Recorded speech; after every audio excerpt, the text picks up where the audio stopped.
Greetings friends and welcome to No Nonsense Metal Reviews with me, George, for the latest instalment of bands you need to hear. Bands that if you're not familiar with, you ought to be. Recommendations from myself to you, artists, bands, whatever, that I think are really worth your time, certainly going places and worthy of a quick listen. So today's recommendation comes from all the way down under in New Zealand. Very young guys, up and coming. They've been making a lot of waves actually. I've read a lot of stuff in the metal press, so to speak, about these guys, and I think that I was slow to get on board at first. I think I was maybe a little bit apprehensive because of a few of the comparisons that were being made between this band and a few other bands that I'm not particularly interested in, to be honest. Not usually my cup of tea, so to speak. But when I actually finally gave them a listen, I was very impressed indeed.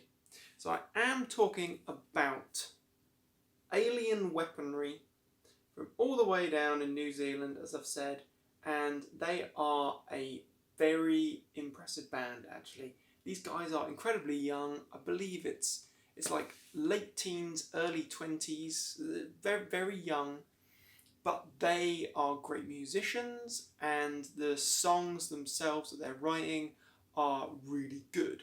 Really heavy stuff. I would describe this kind of music as being, it's almost like a groove metal, death metal, just very, it's quite hard to pinpoint or pigeonhole exactly what their sound and style is, but it's somewhere in that sort of groove metal. It's quite technical and progressive, certainly with the second album, but we'll get to that in a moment.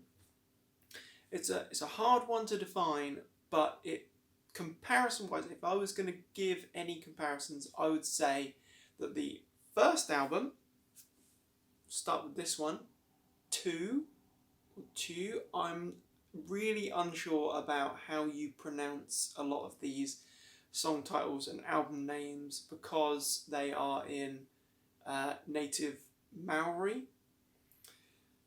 and that is the inspiration for a lot of the lyrical content and the nature of the songs, is that it's based a lot about the historical oppression of the Maori people in New Zealand. It's a very politically and socially minded music, certainly lyrically, of course, but there's a lot going on here, and I hope you can see on the back there, it's not in English throughout. There's a few English song titles, of course, but you get a lot of Maori incorporated there. They sing at times in Maori. Is a mixture of English and Maori, but it's very effective, and of course they're going to support their national heritage, and it's really enlightening actually. I had no idea, to be honest, that there was such a deep-rooted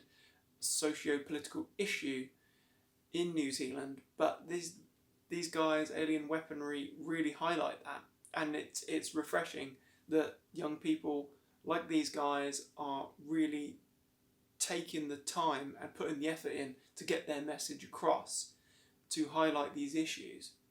But going into the music, they've got two albums. This is the first one, as I say, two. If I am pronouncing things wrong, then I do apologise. It's in no way meant as an offence. It's the fact that I have no idea how to pronounce them differently, or correctly, shall I say. But we'll take a look at this first album. There are some brilliant tracks there. Give comparisons, as I've said. I would say that it's a mixture on this album. There's elements of Slipknot, Sepultura, Roots and Against era. There's elements of the early, say, first 3 or 4 Soulfly albums thrown in there. So you get the idea. It's very heavy, very groovy, sort of slabs of riffing. Certainly with the Slipknot brutality in places. Very good stuff. Very, very, very good stuff.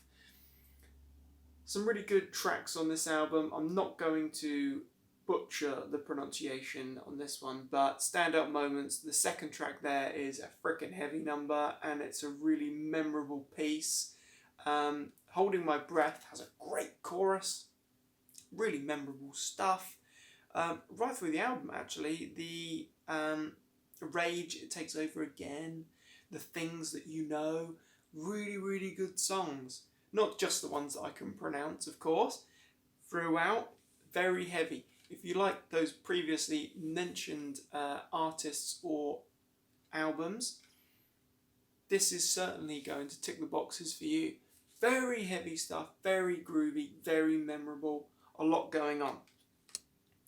By the time we get to the second album, this beautiful piece of artwork here, it's creepy as hell, but it's just great. Now I'm going to try and pronounce it right. Tangaroa. Not sure if that is correct, but this is a superb album. This is the second album. However, this is noticeably far more sophisticated, technical and progressive, as opposed to this first album, which is more like bludgeon you with those heavy crushing riffs. This is far more technical and complex. This reminds me a lot, almost uncanny in fact, it reminds me a lot of Gojira, who have made a massive name for themselves because they have kind of bridged the gap between technical or progressive metal and death metal. There's so much going on there, and these guys really do follow that trend. But there are some fantastic tracks on here throughout the album, actually. There's not really a bad track. There's a few distinguishing moments. Unforgiving is a track which is almost a slower number. It's far less heavy, certainly at the start of the song, or for the majority of the song really, than any of the other tracks or anything that was on the debut album. But it's a real standout moment there because it's so different. It shows a different, it's almost like a maturity to their songwriting and structure that doesn't just have to be continuously brutal. They can incorporate different elements into their music. Crooked Monsters is a really good one, and Blinded as well. They definitely stand out for me. The title track as well. There's just some really good material here, and the artwork is great. So this isn't usually the sort of stuff that I go to.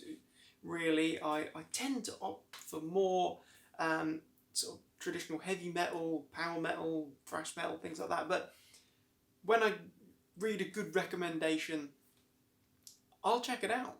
And I am really impressed by this band. I think they are definitely going to be going places. They are, as I say, on the second album, very much in that Gojira vein. First album, they've got a lot of Sepultura roots or Against era in there, and Slipknot elements, and I think they do it really well. Without ripping anyone off, they do sound individual, absolutely. They've got their own unique style, but they are freaking heavy, and they are very, very good. Good musicians, vocals are good as well. So I would absolutely recommend that any fan of the heavy would check these two albums out. Start with this one and then go on to this one with the chronology there, because they are both really good albums. This one does sound a little bit, how should we put it, raw, or perhaps they were finding their feet. They were getting the album out there, writing the songs. This sounds more like an album that shows their inspirations or where they were coming from. This one is far more like a band who have found their sound and style, and they're working on that.